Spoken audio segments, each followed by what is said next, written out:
ಎಲ್ಲರಿಗೂ ನಮಸ್ಕಾರ. ಶ್ರೀ ಕನ್ಯಕಾ ಪರಮೇಶ್ವರಿ ಪುರಾಣ ಅಧ್ಯಾಯ 39. ನಾವು ಕಳೆದ ಅಧ್ಯಾಯದಲ್ಲಿ ಕನ್ನಿಕೆ ಅಂತ ಏನು ಹೇಳ್ತಾ ಇದ್ವಿ, ವಾಸವಿ ದೇವಿ, ಆ ದೇವಿ ನಿಜವಾದ ರೂಪವನ್ನು ಅಂದರೆ ಪಾರ್ವತಿ ಅಮ್ಮನವರ ರೂಪವನ್ನು ವೈಶ್ಯರಿಗೆಲ್ಲ ತೋರಿಸಿ ತಾನು ಯಾರು, ತಾನು ಏನಕ್ಕೋಸ್ಕರ ಅಲ್ಲಿರೋದು, ತನ್ನ ಜನ್ಮ ರಹಸ್ಯ ಏನು, ಮತ್ತು ಅಲ್ಲಿರುವ ವೈಶ್ಯರೆಲ್ಲ ಏನು ಮಾಡಬೇಕು, ಅಗ್ನಿ ಪ್ರವೇಶ ಮಾಡಿದ್ರೆ ಏನಾಗುತ್ತೆ, ಮಾಡದಿದ್ರೆ ಏನಾಗುತ್ತೆ, ಇದರ ಬಗ್ಗೆ ಎಲ್ಲ ಕೂಲಂಕುಷವಾಗಿ ಹೇಳ್ತಾರೆ ಅಲ್ವಾ. ಅದನ್ನು ಕೇಳಿ ವೈಶ್ಯರೆಲ್ಲರೂ ತುಂಬ ಸಂತೋಷಕ್ಕೊಳಗಾಗ್ತಾರೆ. ಎಲ್ಲರೂ ಅಗ್ನಿ ಪ್ರವೇಶ ಮಾಡ್ತೀವಿ ಅಂತ ನಿಶ್ಚಯವಾಗಿ ಹೇಳ್ತಾರೆ. ಈ ಅಧ್ಯಾಯದಲ್ಲಿ ಲೇಖಕರೇಂದ್ರ ಬಗ್ಗೆ ತಿಳಿಸ್ಕೊಟ್ಟಿದ್ದಾರೆ ಅಂದರೆ, ವೃದ್ಧ ವೈಶ್ಯರು ಬಾಲನಾಗರಿಗೆ ಸೋದರಿಕೆ ಧರ್ಮವನ್ನು ತಿಳಿಸುವುದು, ದೇವಿಯ ಅಂತರ್ಧಾನವಾಗುತ್ತಲೇ ಅಧಿಕ ತೇಜಸ್ವಿಗಳು, ಸಕಲ ಸದ್ಗುಣ ಭರಿತರೂ, ಅಂಶ ಪ್ರತಿಷ್ಠೆಗಾಗಿ ಪ್ರಾಣವನ್ನೇ ತೃಣೀಕರಿಸಿದ ಪುಣ್ಯ ಪುರುಷರೂ ಆದ 102 ಗೋತ್ರದ ವೈಶ್ಯರು ತಮ್ಮ ಪುತ್ರರಾದ ಬಾಲನಾಗರನ್ನು ಕರೆದು ಕುಲಾಚಾರವನ್ನು ಬಿಟ್ಟು ತುಚ್ಛ ಪ್ರಾಣಾಪೇಕ್ಷೆಯಿಂದ ಓಡಿಹೋದ 612 ಗೋತ್ರದವರನ್ನು ನೆನೆದು ಮನಸ್ಸಿನಲ್ಲಿ ಅಸಹಿಸಿಕೊಂಡು, ಅಯ್ಯ ಬಾಲನಾಗರೇ, ನೀವೆಲ್ಲ ಸಾವಧಾನದಿಂದ ಕೇಳಿ. ಧನಲೋಭದಿಂದಲೂ ಅಹಂಕಾರಾದಿ ಕಾಮಕ್ರೋಧದಿಂದಲೂ ಕುಲಾಚಾರಗಳಿಗೆ ದೂರವಾಗಿ ಪೂರ್ವ ಮೊದಲಾದ ದಿಕ್ಕುಗಳಿಗೆ ಓಡಿಹೋದ ಗೋಪರೊಂದಿಗೆ ಸಂಬಂಧವಾಗಲಿ ಊಟವನ್ನಾಗಲಿ ಯಾರು ಮಾಡುವರೋ ಅವರು ಬ್ರಹ್ಮ ಹತ್ಯೆ, ಸುರಾಪಾನ, ಗೋವಧೆ ಮುಂತಾದ ಪಾತಕಗಳಿಂದ ಪ್ರಾಪ್ತಿಸುವ ಫಲವನ್ನು ಹೊಂದಿ ನರಕವನ್ನು ಹೊಂದುವರು. ಅಲ್ಲದೆ ಕುಲಬಾಹ್ಯರೂ ವಂಶಹೀನರೂ ಆಗುವರು. ನಮ್ಮ ಕುಲಾಚಾರವನ್ನು, ಆಚಾರ್ಯರನ್ನು, ದೈವವನ್ನು ದ್ವೇಷಿಸುವರಾಗಿ ಕುಲ ರಕ್ಷಣೆಗಾಗಿ ಆತ್ಮಾರ್ಪಣ ಮಾಡದೆ ಅನಿತ್ಯವಾದ ಹೆಂಡತಿ, ಮಕ್ಕಳು, ಸಂಪತ್ತು ಎಂಬ ವಿಷಯಗಳಲ್ಲಿ ಭ್ರಾಂತರಾಗಿ ಪಲಾಯನ ಮಾಡಿದ ಪಾಪಾತ್ಮರಾಗಿ ದಾರಿದ್ರ್ಯದಿಂದಲೂ ವ್ಯಾಧಿಯಿಂದಲೂ ಬಾಧಿಸಲ್ಪಟ್ಟು ಘೋರ ನರಕಕ್ಕೆ ತೆರಳುವರು. ಅವರ ವಂಶಗಳು ನಾಶವಾಗುವವು ಎಂದು ಕರ್ಮಾದಿಗಳನ್ನು ಶಪಿಸಿದರು. ಅನಂತರ ಆ ವೈಶ್ಯರು ಮಕ್ಕಳ ಮೇಲೆ ಪ್ರೀತಿಯಿಂದ ಅನೇಕ ಆಶೀರ್ವಾದ ಮಾಡಿ ಹೀಗೆ ನುಡಿದರು: ನೀವು ಭೂಮಿಯಲ್ಲಿ ನಗರೇಶ್ವರ ಕೃಪೆಯಿಂದ ವೃದ್ಧಿ ಹೊಂದಿರಿ. ಪುತ್ರ ಪೌತ್ರಾಭಿವೃದ್ಧಿಯಿಂದ ವಂಶಗಳು ಬಹುಕಾಲ ಬೆಳೆಯಲಿ. ರೋಗರಹಿತವಾದ 100 ವಸಂತಗಳ ಆಯುಷ್ಯವನ್ನೂ ನಾಶವಿಲ್ಲದ ಐಶ್ವರ್ಯವನ್ನೂ ವಿದ್ಯಾವಿನಯ ಸಕಲ ಸೌಭಾಗ್ಯಗಳನ್ನೂ ಪಡೆಯಿರಿ. ಓ ಬಾಲಕರೇ, ನೀವೆಲ್ಲ ಸಾವಧಾನವಾಗಿ ಕೇಳಿ. ಸೋದರಿಕೆ ಧರ್ಮವನ್ನು ಬಿಡದೆ ಅನುಸರಿಸಿರಿ. ಹಿಂದೆ ಕೈಲಾಸದಲ್ಲಿ ಕೀರ್ತಿ ಕನ್ಯೆಯ ವಿಷಯದಲ್ಲಿ ಮಾಂಡವ್ಯ ಮಹರ್ಷಿಯಿಂದ ಪ್ರೇರಿತರಾಗಿ ಕುಲವೃದ್ಧರಾದ ಪಿತಾಮಹರು ಈ ಸೋದರಿಕೆ ಧರ್ಮವನ್ನು ಏರ್ಪಡಿಸಿದರು. ಅಂತಹ ಧರ್ಮವನ್ನು ನೀವು ತಪ್ಪದೇ ಅನುಸರಿಸಿರಿ. ದೇವಿಯಿಂದ ಹೇಳಲ್ಪಟ್ಟ ಈ ಧರ್ಮವನ್ನು ಎಂದಿಗೂ ಬಿಡಬಾರದು. ನಮ್ಮ ವಂಶದಲ್ಲಿ ಅನೂಚಾನಾಗಿ ಈ ಧರ್ಮವನ್ನು ಅನುಸರಿಸಿದ್ದೇವೆ. ಚಿಕ್ಕವರಾದ ನಿಮಗೆ ತಿಳಿಯಲೆಂದು ಹೇಳುತ್ತಿದ್ದೇವೆ, ಭಕ್ತಿಯಿಂದ ಕೇಳಿರಿ. ತಾಯಿಯ ಒಡ ಹುಟ್ಟಿದವನು ಸೋದರ ಮಾವನೆಂದು ಕರೆಯಲ್ಪಡುತ್ತಾನೆ. ಸೋದರ ಮಾವನ ಮಗಳನ್ನು ಮದುವೆ ಮಾಡಿಕೊಳ್ಳುವುದಕ್ಕೆ ಸೋದರಿಕೆ ಧರ್ಮವೆನ್ನುತ್ತಾರೆ. ಒಂದೇ ಗರ್ಭದಲ್ಲಿ ಹುಟ್ಟಿದ ಅಣ್ಣ ತಮ್ಮಂದಿರ ಕುವರಿಯನ್ನು ವರಸೆಯಾಗಿ ಅಕ್ಕ ತಂಗಿಯರ ಕುಮಾರರು ಜ್ಯೇಷ್ಠಾದಿಯಾಗಿ ವರಿಸಬೇಕು. ಮತ್ತೊಬ್ಬ ಸೋದರಳಿಯನಿಲ್ಲದಿದ್ದರೆ ಲಗ್ನವಾಗಿಯೂ ಸಂತಾನಹೀನನಾದ ಗುಣವಂತನಾದ ಸೋದರಳಿಯನಿದ್ದರೆ ಸೋದರ ಮಾವನು ತನ್ನ ಕುಮಾರಿಯನ್ನು ಕೊಟ್ಟೇ ತೀರಬೇಕು. ಅಕ್ಕ ತಂಗಿಯರ ಮಕ್ಕಳು ಶಾಸ್ತ್ರದಂತೆ ವರಸೆಯಾಗಿ ಸೋದರ ಮಾವಂದಿರ ಕುವರಿಯನ್ನು ಮದುವೆ ಮಾಡಿಕೊಳ್ಳಬೇಕು. ಸೋದರ ಮಾವನು ತನಗೆ ಮಗಳು ಹುಟ್ಟಿದ ಶುಭ ಮುಹೂರ್ತದಿಂದ ಮೊದಲು ಮಾಡಿ ಸೋದರಳಿಯನನ್ನು ಚೆನ್ನಾಗಿ ಪೂಜಿಸಬೇಕು. ವೈಶ್ಯರಿಗೆ ಸೋದರಿಕೆ ಸಂಬಂಧ ಪ್ರಶಸ್ತವಾದುದು.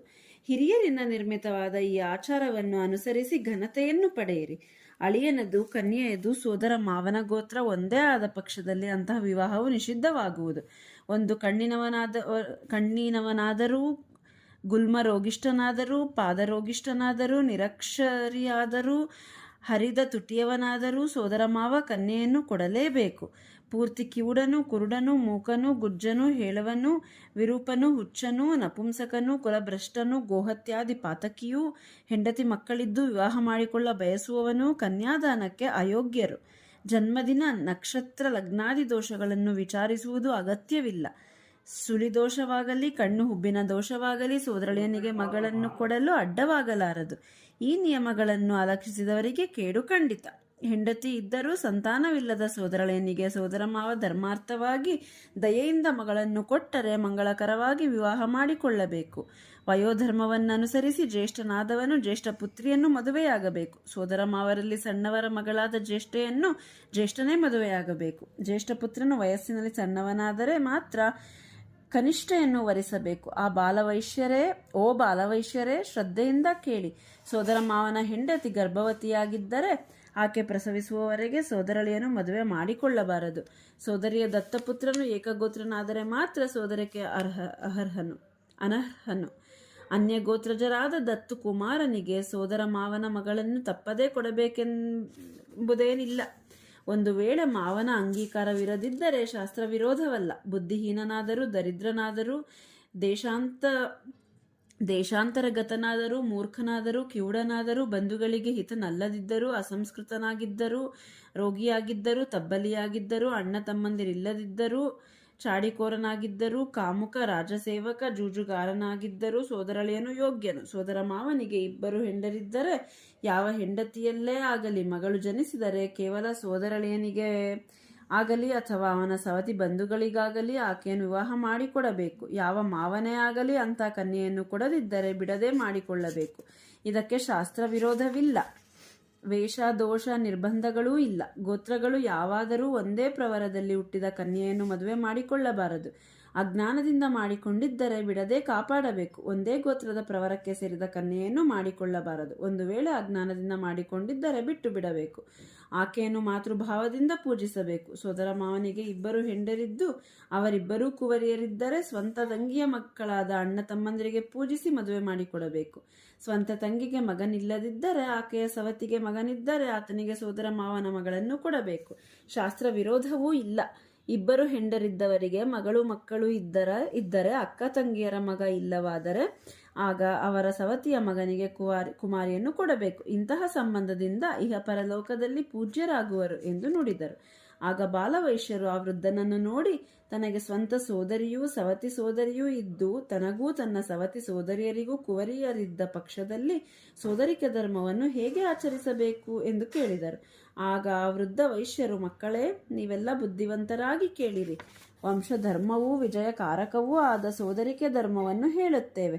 ಸೋದರಿಯರು ತಮ್ಮ ಒಡಹುಟ್ಟಿದವನ ಕುಮಾರಿಯನ್ನು ತಮ್ಮ ಪುತ್ರರಿಗೆ ಮಾಡಿಕೊಳ್ಳುವುದು ನಮ್ಮ ಕುಲ ಸಂಪ್ರದಾಯ.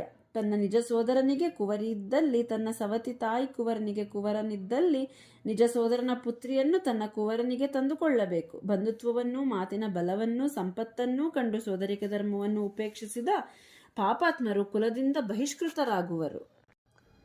ಪ್ರಧಾನವಾದ ಉದರ ಬಂಧುತ್ವವನ್ನು ತೊರೆದು ತನ್ನ ಸೋದರಿ ಸಂಬಂಧವನ್ನು ಬಿಟ್ಟು ಭೇದ ಕೃತ್ಯವನ್ನು ಮಾಡಬಾರದು. ತನ್ನ ಸೋದರನಿಗೆ ಮಗಳಿಲ್ಲದೆ ಸವತಿ ತಾಯಿಯ ಮಗನಿಗೆ ಮಗಳಿದ್ದರೆ ಬೀಜ ಧರ್ಮವನ್ನು ಉಳಿಸಿ ಪ್ರೀತಿಯಿಂದ ಮದುವೆ ಮಾಡಿಕೊಳ್ಳಬೇಕು. ಸವತಿ ತಾಯಂದಿರಿಗೆ ಜನಿಸಿದ ಅಕ್ಕ ತಂಗಿಯರ ಕುಮಾರನಿಗೆ ಸವತಿ ತಾಯಿಯ ಕುವರಿಯನ್ನಿತ್ತು ಬೇರೆ ಬೇರೆ ಮದುವೆ ಮಾಡಬೇಕು. ಹೀಗೆ ಮಾಂಡವ್ಯ ಋಷಿಗಳು ನಿಯಮಿಸಿದ್ದಾರೆ. ಮಕ್ಕಳೇ, ಅಣ್ಣ ತಮ್ಮಂದಿರಿಗೆ ಒಬ್ಬಳೇ ಸೋದರಿ ಇದ್ದಲ್ಲಿ ಪಕ್ಷದಲ್ಲಿ ಅವರೊಂದಿಗೆ ಆಕೆಯೂ ಆಸ್ತಿಯಲ್ಲಿ ಭಾಗಾರ್ಹಳಾಗುವಳು. ಅಕ್ಕ ತಂಗಿಯರು ಬಹಳ ಜನರಿದ್ದರೆ ಹಾಗೆ ಆಸ್ತಿಯಲ್ಲಿ ಭಾಗ ಕೊಡಬೇಕೆಂದಿಲ್ಲ.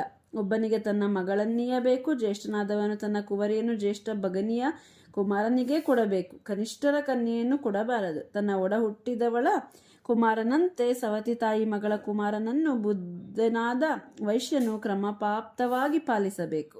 ಪ್ರೀತಿಯಿಂದಾಗಲಿ ಲೋಭದಿಂದಾಗಲಿ ರಾಜ ಬಲಾತ್ಕಾರದಿಂದಾಗಲಿ ಯಾರೀ ಸೋದರಿಕೆ ಧರ್ಮವನ್ನು ಅಲಕ್ಷಿಸುವರೋ ಅವರು ನಿಂದೆಗೆ ಗುರಿಯಾಗಿ ನಾಶವಾಗುವರು. ಧಾರ್ಮಿಕರಾದ ವೈಶ್ಯರು ಇಂತಹವರನ್ನು ಬಹಿಷ್ಕರಿಸಬೇಕು. ಸೋದರಿಕೆ ಧರ್ಮವನ್ನು ಬಿಟ್ಟವರು ಪರರಲ್ಲಿ ನರಕ ಸೇರುವರು. ಇಹಲೋಕದಲ್ಲಿ ದರಿದ್ರರಾಗಿ ಪುತ್ರರೊಡಗೂಡಿ ಕುಲಭ್ರಷ್ಟರಾಗುವರು. ಯಾರೀ ಸೋದರಿಕೆ ಧರ್ಮವನ್ನು ಭಕ್ತಿಯಿಂದ ಪಾಲಿಸುವರೋ ಅವರಿಗೆ ಪುತ್ರ ಪೌತ್ರಾದಿ ಸಮಸ್ತ ಭೋಗಗಳೂ ದೊರೆಯುವವು. ಪರದಲ್ಲಿ ಅವರಿಗೆ ಸ್ವರ್ಗವೂ ಪ್ರಾಪ್ತಿಯಾಗುವುದು. ಭುವಿಯಲ್ಲಿ ಸೋದರಿಕೆ ಸಂಬಂಧ ಮಾಡಿಸಿದವರಿಗೆ ಬ್ರಹ್ಮ ಹತ್ಯಾದೋಷವೂ ಸಂಭವಿಸುವುದು. ಸೋದರಿಕೆ ಸಂಬಂಧವನ್ನು ನಡೆಯಿಸಿಕೊಟ್ಟವರು ಪ್ರಸಿದ್ಧರಾಗಿ ಸದ್ಗುಣ ಪ್ರಕಾಶಿತರಾಗುವರು. ಇಲ್ಲಿಗೆ ಈ ಅಧ್ಯಾಯ ಮುಕ್ತಾಯ. ಧನ್ಯವಾದಗಳು. ಜೈ ವಾಸವಿ.